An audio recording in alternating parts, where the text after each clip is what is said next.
Physiology lectures. आज हम पढ़ेंगे ब्लड ट्रांसफ्यूजन के बारे में। ब्लड ट्रांसफ्यूजन ये एक लाइफ सेविंग मैकेनिज़्म है। किसी भी वजह से जब किसी पर्सन के बॉडी में ब्लड की कमी हो जाती है तो उस कंडीशन में ब्लड ट्रांसफ्यूज किया जाता है। So it's a life saving measure. बहुत इंपॉर्टेंट है लाइफ के लिए, क्योंकि हमें मालूम है ब्लड में बहुत सारे ऐसे कॉन्स्टिट्यूएंट्स होते हैं, ऐसे कंपोनेंट्स होते हैं जो हमारी लाइफ के लिए बहुत एसेंशियल हैं। उसके बगैर हमारा जीवित रहना मुश्किल होता है। सो ब्लड ट्रांसफ्यूजन की कंडीशंस क्या क्या होती हैं, यानी किस कंडीशन के अंदर ब्लड ट्रांसफ्यूज किया जा सकता है। For example, acute poisoning. किसी भी वजह से अगर बॉडी में कोई एक्यूट पॉइजनिंग हुई है तो वो ब्लड में आरबीसी, डब्ल्यूबीसी और प्लेटलेट्स को डिस्ट्रॉय कर सकती है। उस कंडीशन में हमें ब्लड ट्रांसफ्यूजन करना होता है। किसी भी वजह से ब्लड लॉस हो जाए, कोई ट्रॉमा हो जाए, एक्सीडेंट हो जाए, उस कंडीशन में हमें ब्लड ट्रांसफ्यूज करना पड़ता है। For quick restoration of haemoglobin, for example जैसे कि प्रेगनेंसी या इमरजेंसी सर्जरी में किसी भी वजह से हीमोग्लोबिन की कंसनट्रेशन अगर कम है तो उस कंडीशन में ब्लड ट्रांसफ्यूज करना पड़ता है। या एक्सचेंज ट्रांसफ्यूजन, यानी अगर कोई भी वजह से बच्चा हीमोलाइटिक डिसीज़ ऑफ न्यूबॉर्न से ग्रसित है तो उस कंडीशन में उसे बचाने के लिए हमें ब्लड ट्रांसफ्यूज करना पड़ता है। नेक्स्ट आता है ब्लड डिसीज़। कुछ ऐसे ब्लड डिसीजेज़ होते हैं, ब्लड डिसीज़ जैसे एप्लास्टिक एनीमिया, जिसमें कि बोन मैरो जो है वो सफिशिएंटली अपना वर्क नहीं कर पाता और आरबीसी, डब्ल्यूबीसी और प्लेटलेट्स का प्रॉपर फॉर्मेशन नहीं हो पाता। एक ग्रैन्युलोसाइटोसिस जिसमें मोनोसाइट्स और ल्यूकोसाइटोसिस का फॉर्मेशन ज़्यादा होने लग जाए। ल्यूकीमियाज, कोई भी कैंसरस कंडीशन जिसमें टोटल डब्ल्यूबीसी काउंट जो है वो बढ़ जाता है।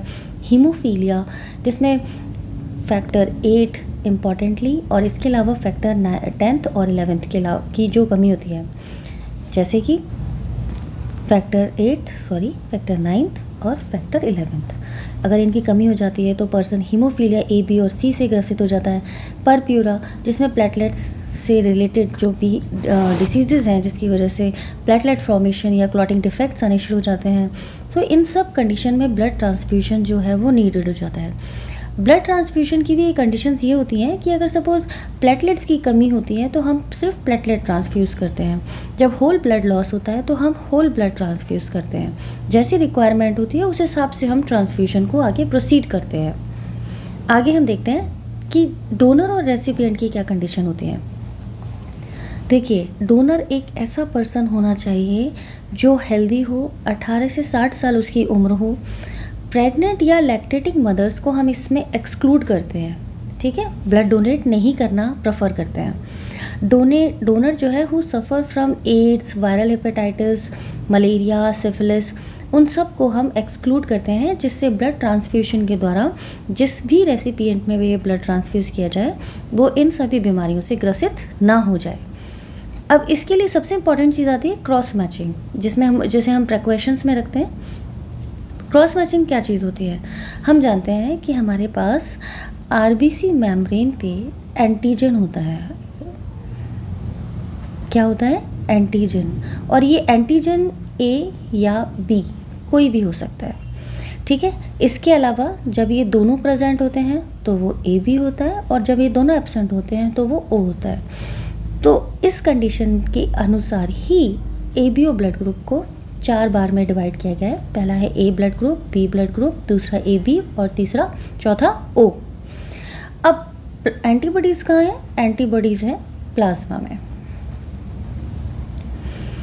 तो जो लैंडस्टीनर लॉ है, जैसे कि मेरे आपने प्रीवियस लेक्चर्स में पढ़ा होगा कि जो भी करस्पॉन्डिंग एंटीबॉडी है वो उस ब्लड में एब्सेंट होगी। सपोज़ अगर किसी का एंटीजन ए है तो उसके अंदर एंटी ए नहीं होगा, उसके अंदर एंटी बी होगा। तो अगर ऐसा होता है तो ए और एंटी बी आपस में एग्लूटिनेशन नहीं कर पाते, यानी वो सरवाइव कर जाते हैं। इसी को आधार रखते हुए क्रॉस मैचिंग एक बहुत इंपॉर्टेंट प्रोसीजर है जो प्रिकॉशन में ब्लड ट्रांसफ्यूज करने से पहले करना होता है। इसको हमने 2 में डिवाइड किया है। पहला होता है मेजर क्रॉस मैचिंग, दूसरा होता है minor cross matching. Major cross matching में हमेशा ध्यान रखिए, देखिए एमसीक्यू क्वेश्चन में ये चीज़ें पूछी जाती हैं और कई बार बच्चे कंफ्यूज हो जाते हैं। मेजर क्रॉस मैचिंग में हम डोनर्स की आरबीसीज विद रेसिपिएंट का प्लाज्मा मैच करते हैं। माइनर क्रॉस मैचिंग में हम रेसिपिएंट की आरबीसीज विद डोनर्स का प्लाज्मा मैच करते हैं। ठीक है, तो जब हम मेजर क्रॉस मैचिंग के थ्रू जाएंगे तो हमने क्या लिया, डोनर्स की सेल्स और रेसिपिएंट का प्लाज्मा। तो डोनर्स की cells get agglutinated with antibody in recipients plasma. इस कंडीशन में डोनर्स की जो आरबीसीज हैं वो इतनी सफिशिएंट मात्रा में होती हैं जो कि रेसिपिएंट्स के प्लाज्मा के साथ अगर कंपैटिबल नहीं है तो वो एग्लूटिनेटेड हो जाती हैं। यानी अगर किसी का ब्लड ग्रुप, सपोज किसी के ब्लड में एंटीजन ए है और उसके ब्लड में एंटीबॉडी बी है, ठीक है, तो अगर हमने इसको ब्लड ग्रुप दिया कौन सा, ए, तो चूंकि एंटीजन ए है, एंटीजन ए वाला ब्लड ग्रुप दिया तो कोई भी एग्लूटिनेशन नहीं होगा। सपोज आपने इसको ब्लड ग्रुप बी दिया तो इस कंडीशन के अंदर ये एंटी बी इसके साथ रिएक्ट कर जाएगी और उस कंडीशन में क्या होगा, एग्लूटिनेशन हो जाएगा। और एग्लूटिनेशन यानी क्लम्पिंग ऑफ आरबीसीज हो जाएगा, डिस्ट्रक्शन ऑफ आरबीसीज हो जाएगा। सो इस कंडीशन में मेजर क्रॉस मैचिंग बहुत हेल्पफुल होती है क्योंकि इसमें आरबीसी की कॉन्सेंट्रेशन ज़्यादा होती है रेसिपिएंट प्लाज्मा के कंपैरिजन में, और this is sufficient high concentration of agglutinants and recipient plasma. और इसी रिएक्शन से हमें मालूम चल जाता है क्या हम कंपैटिबल ब्लड ग्रुप दे पाएंगे या नहीं। सपोज अगर एंटीजन ए यानी ए ब्लड ग्रुप वाले को हमने ए ब्लड ग्रुप वाले डोनर को चूज़ किया और हमने उसका मेजर क्रॉस मैचिंग किया और उसमें कोई एग्लूटिनेशन नहीं हुआ, यानी कि हम ये मान पाएंगे कि हम इस ब्लड ग्रुप को इस डोनर से, ये रेसिपिएंट है, ये डोनर है, सॉरी हाँ ये डोनर है और ये रेसिपिएंट है, ठीक है। तो ये डोनर जब इस रेसिपिएंट को अपना ब्लड ट्रांसफ्यूज़ करेगा तो कोई एग्लूटिनेशन नहीं होगा। लेकिन अगर बी ब्लड ग्रुप वाला इस एंटीजन ए वाले को अपना ट्रांसफ्यूज़ करता है तो उसके पास ऑलरेडी प्लाज्मा में एंटी बी पड़ी हुई है। एंटी बी एंटीबॉडी इस एंटीजन के संग रिएक्शन कर जाएगी। रिएक्शन को बोलते हैं एग्लूटिनेशन, जिसे हम बोलते हैं एंटीजन एंटीबॉडी रिएक्शन, या इसे हम बोलते हैं एग्लूटिनेशन। तो उस कंडीशन में हम प्रेफर करेंगे कि हम ये ब्लड ग्रुप ना दें। तो मेजर क्रॉस मैचिंग को ही हम बहुत इम्पॉर्टेंस देते हैं, लेकिन इसके साथ साथ में हम माइनर क्रॉस मैचिंग भी करके देखते हैं जिसमें हम रेसिपिएंट की सेल लेते हैं और डोनर्स का प्लाज्मा लेते हैं। Usually this reaction is very mild and does not occur, कई बार करते भी नहीं है, कई बार इसके इफेक्टिव रिजल्ट भी नहीं आते। तो इसमें क्या होता है कि डोनर्स का जो प्लाज्मा है तो वो सपोज़ मान लीजिए अगर हम एक यूनिट में 420 ml ब्लड ट्रांसफ्यूज़ करते हैं तो उस हिसाब से 250 ml डोनर्स का plasma so diluted by recipients blood, that is 5 litre. यानी डोनर्स के प्लाज्मा में जो एंटीबॉडी है वो रेसिपिएंट की सेल से रिएक्ट कर पाएगी, और कितना कर पाएगी, क्योंकि ये बॉडी के अंदर जो ब्लड है टोटल वो 5 लीटर है, तो ये 250 ml का रिएक्शन उतना क्लियर सफिशिएंटली नज़र नहीं आ पाता जितना कि मेजर क्रॉस मैचिंग में आता है। तो इस कंडीशन में कई बार rarely cause agglutination. So even this titre of agglutination against recipient cells is high. Titre जो होगा वो बिल्कुल हाई होगा, बिकॉज अगर कोई भी एंटीजन ए या एंटीबॉडी ए है वहाँ पे तो वो एग्लूटिनेशन करेगा, लेकिन 5 लीटर ब्लड के अंदर 250 ml एंटीबॉडी कितना रिएक्शन करेगी ये कंफर्म कर पाना कई बार मुश्किल हो जाता है। सो डोनर्स एग्लूटिनेट्स जो है also neutralized by soluble agglutinogen, so found free in recipient's body fluid। ये जो एग्लूटिनोजेंस होते हैं, एंटीबॉडीज़ होते हैं, ब्लड के अलावा और जगह भी बॉडी में मिलते हैं, बहुत सारी पार्ट्स में, टिश्यूज़ में मिलते हैं, ऑर्गन्स में मिलते हैं, तो वो भी एग्लूटिनेशन कर सकते हैं। तो ओवरऑल हम माइनर क्रॉस मैचिंग से तो ये कंफर्मेशन नहीं निकाल पाते हैं इजीली, लेकिन मेजर क्रॉस मैचिंग से ये इजीली क्रॉस मैच हो जाता है, और इसीलिए मेजर क्रॉस मैचिंग को हम मान्यता देते हैं कि डोनर्स की सेल और रेसिपिएंट का प्लाज्मा इसमें लिया जाता है। तो प्रिकॉशंस में हमने सबसे पहले ध्यान दिया क्रॉस मैचिंग। सबसे पहले क्रॉस मैच करेंगे कि वो कंपैटिबल ब्लड ग्रुप है जिसे देना चाहिए या नहीं देना चाहिए, वो हम करेंगे मेजर क्रॉस मैचिंग और माइनर क्रॉस मैचिंग के थ्रू, ठीक है। दूसरी चीज़ आती है RH positive blood should never be transfuse to RH negative person.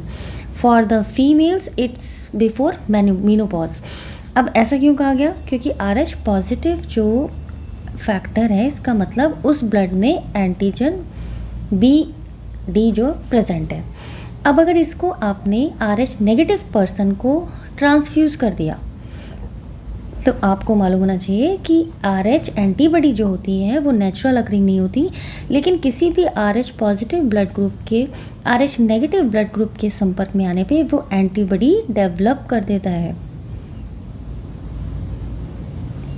Antibody develop हो जाती है। तो ये क्या कॉज करती है? ये फिर एग्लूटिनेशन कॉज कर देगी। तो इस रिएक्शन से बचने के लिए हमें कभी भी RH पॉजिटिव ब्लड को RH नेगेटिव में ट्रांसफ्यूज़ नहीं करना चाहिए। Must for females before menopause, ये क्यों लिखा हुआ है? इसकी इम्पोर्टेंस क्या है कि फीमेल्स में अगर कोई फीमेल RH पॉजिटिव है और इमरजेंसी में किसी को RH नेगेटिव ब्लड अगर आपको देना पड़ा, तो उस कंडीशन में उस फीमेल के ब्लड में एंटीबॉडी डेवलप हो जाएंगी। और बिफोर मीनोपॉज यानी फर्टाइल लाइफ के अंदर तो क्या होगा? तो जब उसका प्रेगनेंसी होगी और प्रेगनेंसी में जब उसका बेबी सपोज़ वो पॉजिटिव ब्लड ग्रुप में है, RH पॉजिटिव में है, तो ये एंटी-डी एंटीबॉडी इसके साथ रिएक्शन करके एग्लूटिनेशन कर देगी और फीटस जो है वो डेथ हो जाएगी। तो बिफोर मीनोपॉज आप ऐसा बिल्कुल नहीं करेंगे। एक डॉक्टर होने के नाते आपको ये हमेशा ध्यान रखना है कि अगर मीनोपॉज से पहले फीमेल है तो कभी भी RH पॉजिटिव ब्लड को RH नेगेटिव ब्लड पर्सन को नहीं देना है। अगर आफ्टर मीनोपॉज है तो इमरजेंसी कंडीशन में हम दे सकते हैं, क्योंकि मीनोपॉज के बाद कोई भी फीमेल जो है वो बेबी को जन्म देने के लिए या बच्चे को जन्म देने के लिए तत्पर नहीं हो पाती है। दूसरा क्या आता है? तीसरा कि donors should always be screened for disease. जो भी डोनर्स हैं उनके ब्लड ग्रुप को प्रॉपरली स्क्रीन किया जाए, अच्छे से उनका डायग्नोस्टिक टेस्ट हो जिसमें एड्स, हेपेटाइटिस B, मलेरिया या सिफिलिस जैसी कोई भी बीमारी नहीं होनी चाहिए। इसके अलावा ब्लड बैग या बॉटल शुड बी चेक्ड कि आप पर्टिकुलरली, एक तो इसमें स्टेराइलिटी का भी बहुत ध्यान रखना है, दूसरा कि आप किस ब्लड ग्रुप को किसको दे रहे हो, डोनर और रेसिपिएंट कौन है, उनका आपने प्रॉपर मार्किंग चेक की है या नहीं की है। क्रॉस मैचिंग करने के बाद आप उसको वापस से नंबराइल कर रहे हो, उसको नंबर प्रेजेंट कर रहे हो, ये प्रॉपरली चेकड होना चाहिए, इसमें कोई भी कंफ्यूजन नहीं होनी चाहिए। Blood transfusion should be given at slow rate.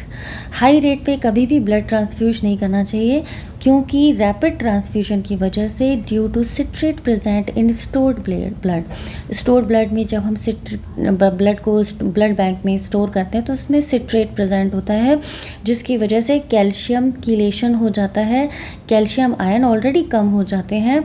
तो डिक्रीज कैल्शियम आयन की वजह से अगर आप ऐसे ब्लड को भी ट्रांसफ्यूज़ करते हो डोनर से रेसिपिएंट में, तो उसमें कैल्शियम आयन की कंसंट्रेशन कम हो जाती है और person suffer from tetani and any other clotting diseases. इसके अलावा प्रॉपर एसेप्टिक मेजर्स होने चाहिए, स्टेरिलिटी का ध्यान रखना चाहिए कि प्रॉपर जो भी आप बॉटल्स में जिनमें आप कैरी कर रहे हैं ब्लड, वो प्रॉपरली एसेप्टिक मेजर्स में मान्यता प्राप्त हो, उसमें कोई भी तरीके के आप मान के चलें इन्फेक्शंस की कोई गुंजाइश नहीं होनी चाहिए। रेसिपिएंट अंडर ऑब्जर्वेशन, तकरीबन ब्लड डोनेट करने के 24 घंटे के अंदर अंदर आप रेसिपिएंट की ऑब्जर्वेशन ज़रूर रखें कि उसमें कोई चेंजेस तो नहीं आ रहे हैं, कोई रिएक्शन तो नहीं शो हो रही है। तो ये सारी चीज़ों का ध्यान रखते हुए आप ब्लड ट्रांसफ्यूज़ करने के लिए रेडी हो जाते हैं। तो सबसे पहली चीज़ आती है कि बहुत इमरजेंसी है, इमरजेंसी कैसी है उसीलिए इसलिए ब्लड ट्रांसफ्यूज़ किया जाए। दूसरा, डोनर्स और रेसिपिएंट का क्रॉस मैचिंग की जाए, मेजर क्रॉस मैचिंग और माइनर क्रॉस मैचिंग। इसके अलावा RH पॉजिटिव कभी भी RH नेगेटिव को ना दिया जाए। तीसरा, डोनर्स जो हैं वो हमेशा स्क्रीन टेस्ट जो है उनके होने चाहिए, जैसे कि एड्स, हेपेटाइटिस, मलेरिया। इसके अलावा बॉटल्स प्रॉपरली चेक्ड होनी चाहिए कि किस ब्लड का आप किसको डोनेट कर रहे हो, डोनर से किसको रेसिपिएंट को डोनेट कर रहे हो। Blood transfusion should be given slow rate, ये बहुत ध्यान रखने वाली बात है।